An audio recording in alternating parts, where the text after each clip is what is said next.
First of all, when God elects to create this universe, he knows how it's going to turn out. Because he's outside of time, he knows the end from the beginning. But the people that believe and the people that don't believe in this universe are freely doing so. So somebody like, say, Billy Graham, who was a great evangelist for many years, God knew when he created the universe Billy Graham would believe. He also knew that somebody like Richard Dawkins wouldn't believe. But he didn't force them to believe or not to believe.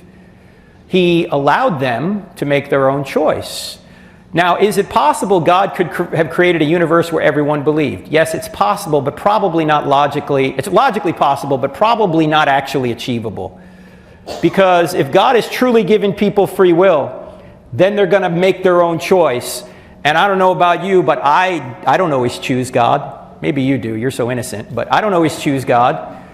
And I would have fallen just like Adam fell if it was just me. So I think people inevitably will fall away from God.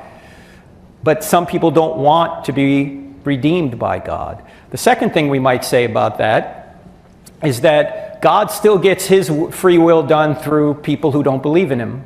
Or his will done through people who don't believe in him. How? Richard Dawkins, for example, writes a book. A Christian reads a book and goes, wow, I never thought of that argument. I better go get an answer to it. It forces the Christian to actually become closer to God by reading what atheists write. In fact, the more I read atheists, the more I'm convinced that Christianity is true, because I think their arguments are so poor. Thirdly, none of us would be here if it wasn't for atheists. Why? Because not everybody in my bloodline is a Christian, right? Maybe I have grandfathers or great-grandfathers or grandmothers or whatever in my bloodline. I wouldn't be here if it wasn't for atheists. So there's a lot of reasons why God would have allowed people to freely choose not to trust in him.